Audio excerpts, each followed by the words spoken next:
Good day and welcome back to Mr. Math. Today we'll be looking at numeric patterns, or as some of you know, number patterns. Now, one thing that you should remember is that numeric patterns and geometric patterns are basically the same thing.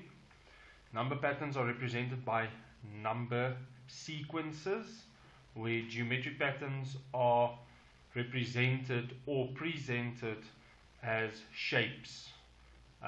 Where you now need to go and calculate all the different terms with regards to that.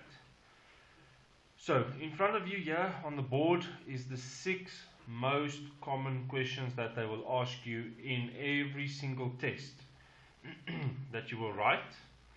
And we'll start off with the first one. So, if they ask you to state the rule in words, you will basically go and write out the difference. That would be now the constant difference, or if you are working with a constant ratio, you would write out those rules in words. This video will be focusing on patterns with constant differences rather, and then I will make another video that will focus on constant ratios. Now, before we carry on with the rest of the questions, let me first explain to you that constant differences is where you add or subtract the same value every single time to get the next number in the sequence that you are working with. Where with constant ratios, you are either multiplying or dividing by the same difference in order to get the next number in the sequence.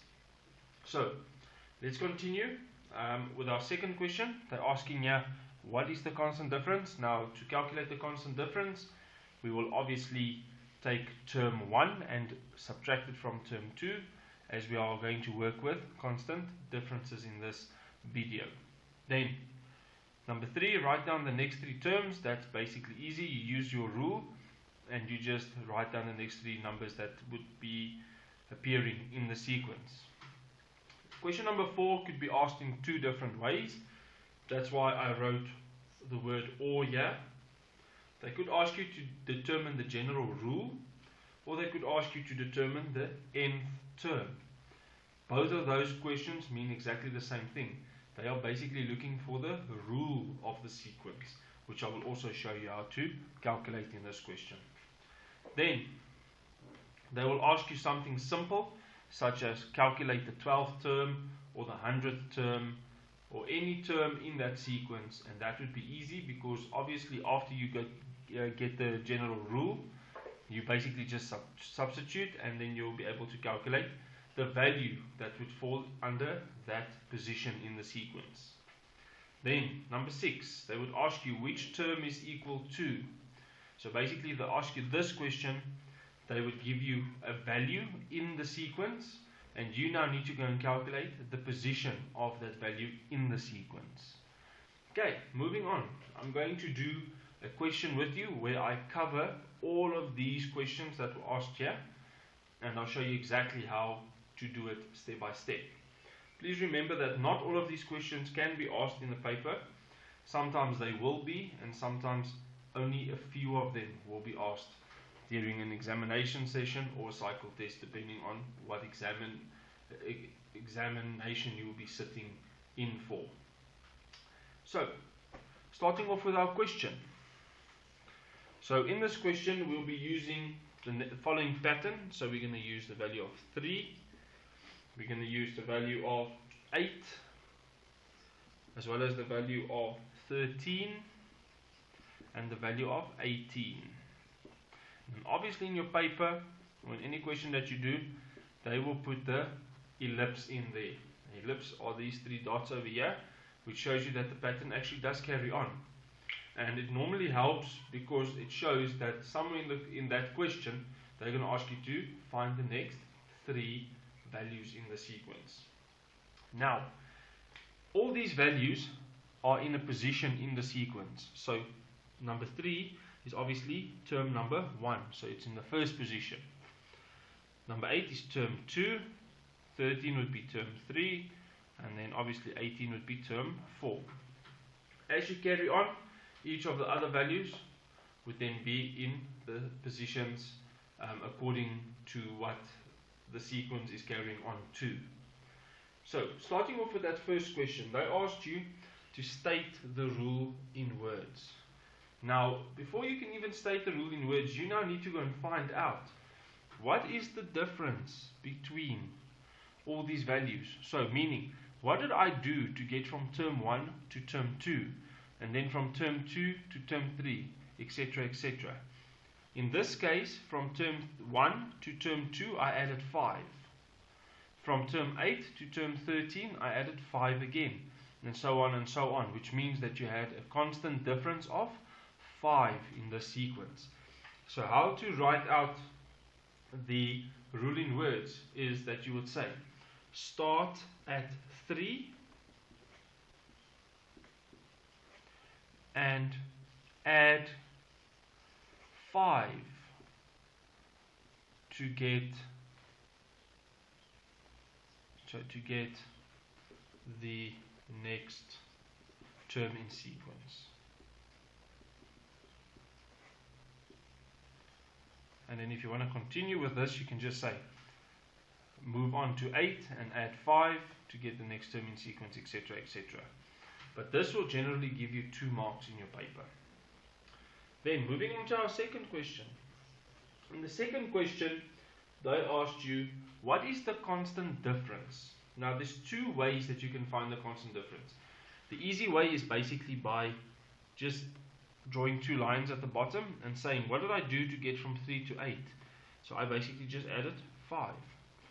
What did I do to get from 8 to 13? I added 5. And then the same thing carries on as you go. To get the next term, you add 5 all the way. But the other way of doing it is as follows. You basically take this term over here, so you'll basically say term 2 minus the first term, and term 2's value is 8, and you subtract 3 from 8 because 3 is in the first term, and that would be equal to 5. Now keep in mind that you cannot only use the first 2 terms to determine the difference. You will have to do at least 3 or 4 of the terms. So basically you will then say term 3 minus term 2. Keep in mind that you're always subtracting the 1 in front from the 1 behind it. So you'll obviously subtract term 2 from term 3 obviously from term 4. So in term 3 we've got 13. For term 2 it's 8, and then 13 minus 8 would obviously be 5, and there you will pick up already that there is a constant difference in this regard of that question. Okay, moving on to question number 3. Question number 3 now is where they ask you to write down the next 3 terms. So obviously from 18 onwards you are going to add 5 all the way. Okay, so you'll just say 18 plus 5, and my next term in sequence should be 23.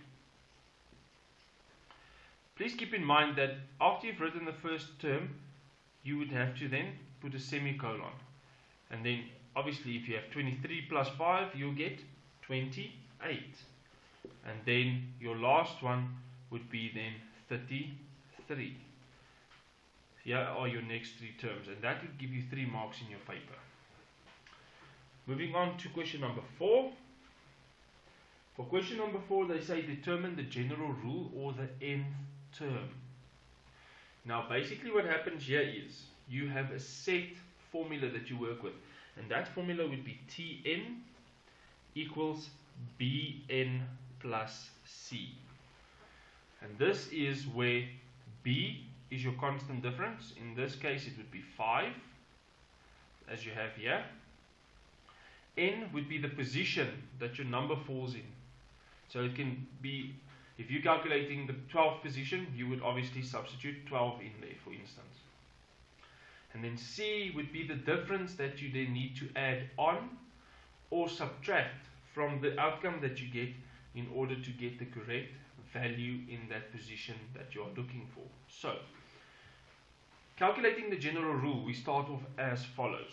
So we write Tn Obviously B is for the constant difference, and our constant difference is 5. So we substitute our constant difference, we put N plus C. So there you've done your first step. But now you need to keep in mind that you need to go and calculate the value of C as well. And the way you calculate the value of C is simply by using the first value as well as its position.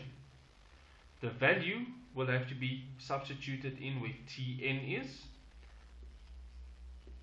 and the position of that value will be substituted in where N is, because N stands for the position that that number falls under. You would obviously write plus C at the back, and now you would just go and simplify the question. So 5 times 1 is 5 plus C. Obviously these two things don't look the same, so you'll have to take the 5 over. We'll have 3 minus 5 on this side because the sign will change, equaling C, and then 3 minus 5 is obviously negative 2. So to go write out your general rule, you'll then say Tn is equal to 5n, and because this is a negative 2 over here, this will be negative 2 at the back, and that should be your general rule for this number sequence. If you want to test it, you can obviously take any of these values, meaning the positions, and substitute them into n to see if you get the outcomes that they have at the bottom. So what we can do is we can quickly go calculate and see if we get the second position. So you say T2 because we're working with the second position, and we say 5 times 2 because n is the position that we're working with, minus 2.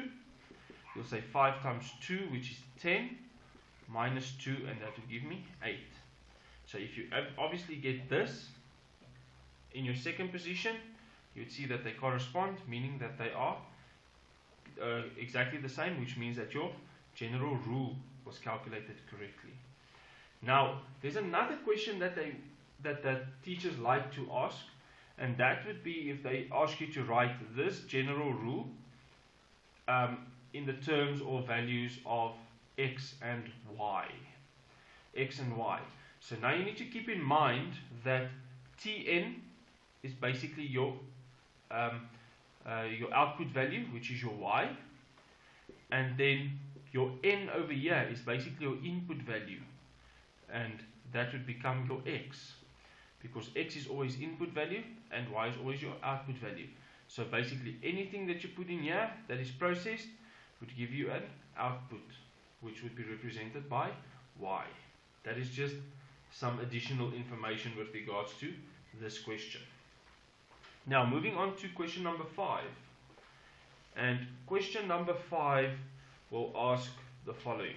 So question number 5 states, calculate the 12th term, for instance. Now we've calculated the general rule, and your general rule is Tn equals 5n minus 2. If they want you to go calculate the 12th term, all you do is you say T12 because you're working with term 12, and we substitute 12 into n, and then we add the negative 2 at the back. 5 times 12 should give me 60 minus 2, and then 60 minus 2 is equal to 58. So the 12th position in this case would then be 58. So 58 would lie in position number 12. Our last question for this evening, they asked you which term would be equal to 748. So they asked you which one would be equal to 748. So basically what the question is asking you, in which position will this value lie? So you take your general rule that you calculated,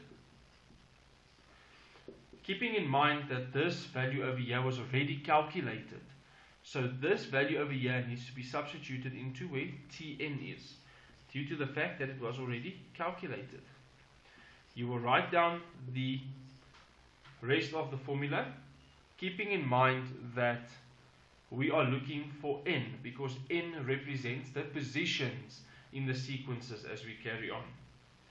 So First thing we need to do is we need to take the 2 and carry it over to the other side. So 748 plus 2, because you're changing the sign due to the fact that you're carrying it over the equal sign. And that's equal to 5n on this side. Adding these two together, you get 750 equals 5n. And in order to get the position on its own, you need to get rid of the coefficient, which means you need to divide both sides by 5. And you're dividing both sides by 5 due to the fact that this represents an equation. Now, if you take 750 and you divide that by 5, you should get 150. So, therefore, n is equal to 150, which means that 748 will lie in position 150. Well guys, those are all the questions that you could be asked in your exercises as well as your examination papers. I hope that this helps you, and have a good evening. Thank you.